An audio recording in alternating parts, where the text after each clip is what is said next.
Baik Bapak Ibu para pendengar setia kaum muslimin, untuk selanjutnya kita kembali membuka al-hadisnya halaman 74 paling atas ya, insyaallah.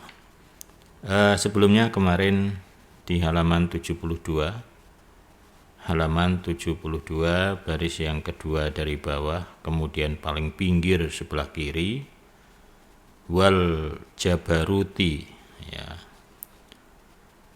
Baris kedua dari bawah paling pinggir sebelah kiri, wal jabaruti. Ini kita diralat yang mempunyai paksaan. Kemarin kan keagungan ya.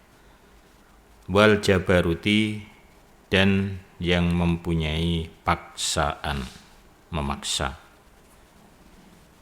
Baik. Sekarang halaman 74 paling atas.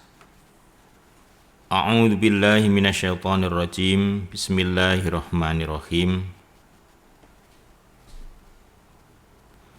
Babu raf'il yadaini, bab mengangkat kedua tangan.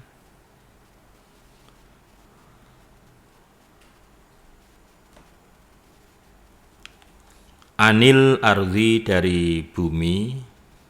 Ini ya dari bawah ya, dari bumi atau ya dari lantai kalau kita sholat.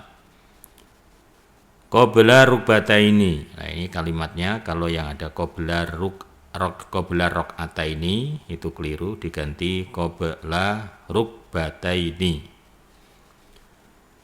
Ro, kaf, ba, ta, ya, nun, rukbataini, sanes rok'ataini ya. Babnya mengangkat kedua tangan dari bawah, dari lantai, sebelum kedua lutut. Nah, jadi tangan dulu, kemudian lututnya belakangan. Nah, itu bagaimana?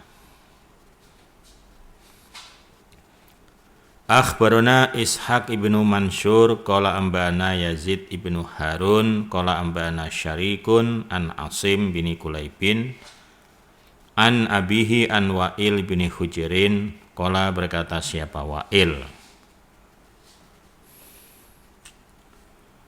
Ra'aitu, telah melihat saya, Wa'il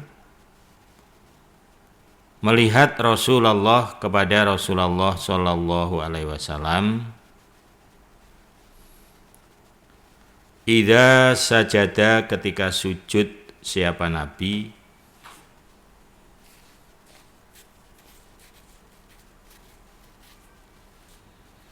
wadu'a, maka meletakkan siapa Nabi, rukbataihi, kedua lututnya, qabla yadaihi, sebelum kedua tangannya. Nabi meletakkan kedua lututnya sebelum kedua tangannya. Jadi lutut dulu, gedebruk begitu. Wa idza nahadha, dan ketika bangun siapa Nabi,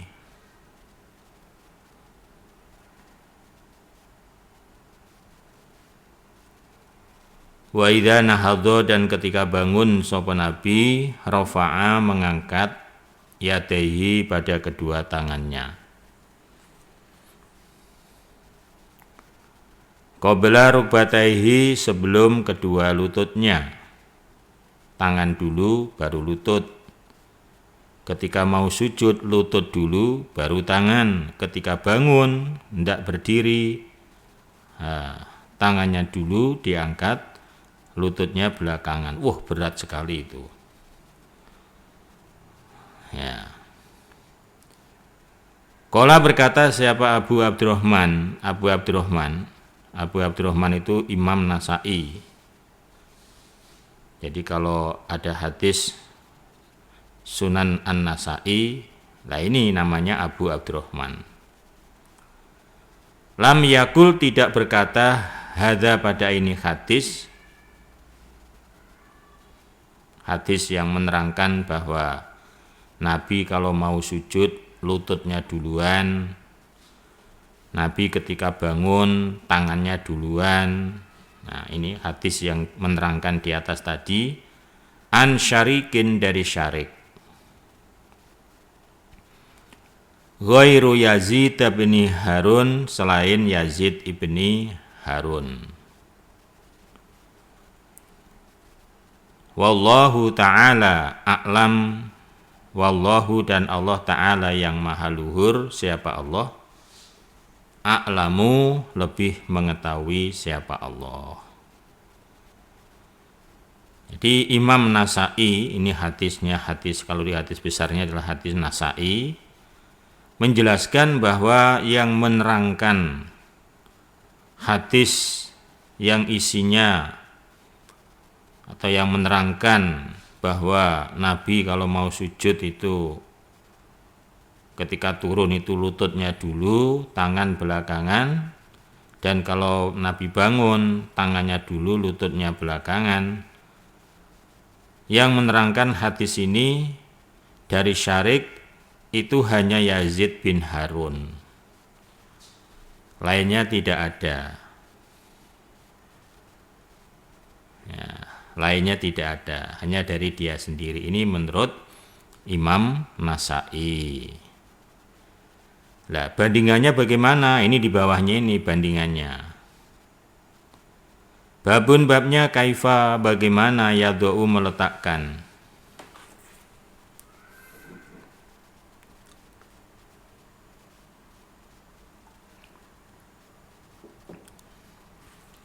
Rukbataihi, pada kedua lututnya orang, qabla yadaihi, sebelum tangannya. Babnya bagaimana seseorang meletakkan kedua lututnya sebelum kedua tangannya. Jadi lututnya dulu, kemudian tangan belakangan. Hadatsana Sa'id ibnu Mansur, hadatsana Abdul Aziz bin Muhammadin.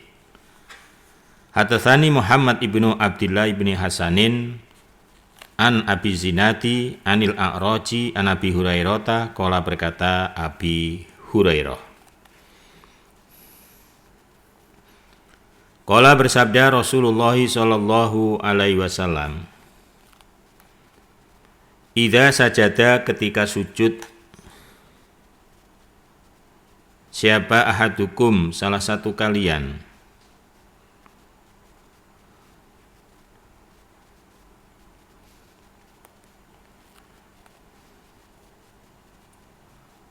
fala yabruk, maka janganlah roboh,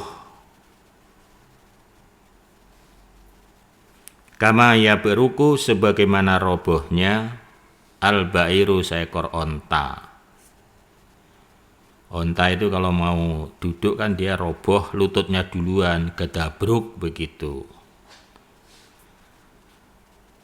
Nah, yang benar wal yadhu, supaya meletakkan siapa orang di saat mau sujud itu, meletakkan yadahi, kedua tangannya, tangannya turun dulu, qabla rukbataihi, sebelum kedua lututnya.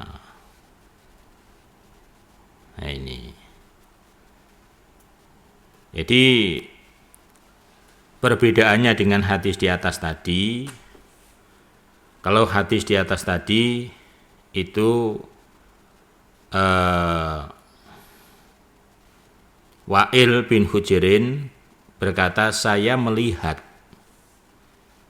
Nah, kalau yang di bawah dari Abi Hurairah berkata, qala Rasulullah. Abu Hurairah berkata, Nabi bersabda langsung bahwa ketika salah satu kalian mau sujud, jangan ambruk seperti onta.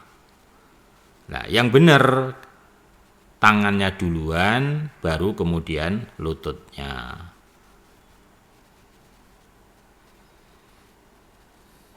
Ya.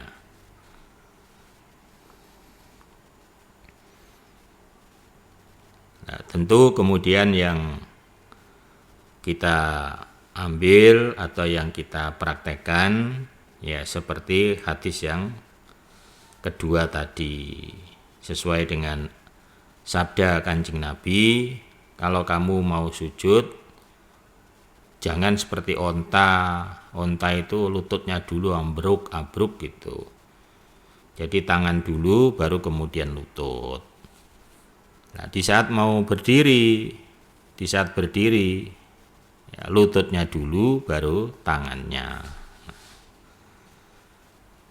Nah, itulah yang kita praktekkan sehari-hari.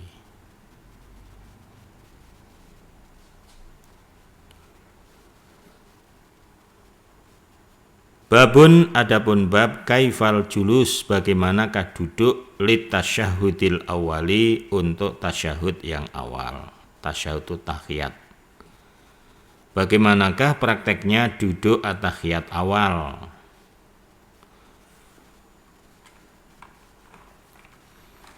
Akhbarana Qutaibah ibnu Sa'idin qala hadatsana Laits an Yahya an Qasim bin Muhammadin an Abdillah bin Umar an abihi annahu, sesungguhnya abih, qala berkata siapa abih, inna, sesungguhnya, min sunnatis sholati, dari sunnahnya sholat atau caranya sholat,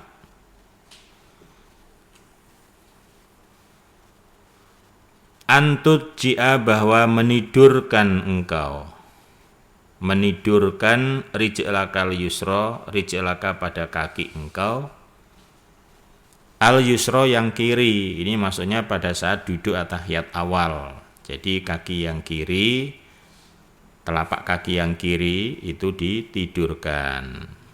Nah, kemudian dijadikan alas untuk duduk. Watan siba, dan mendirikan engkau al yumna, yang kanan, sementara yang kanan didirikan. Ya.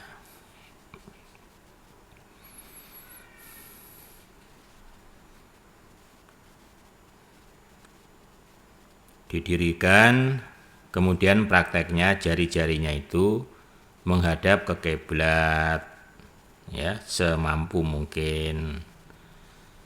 Jadi jangan jari-jarinya itu dilipat,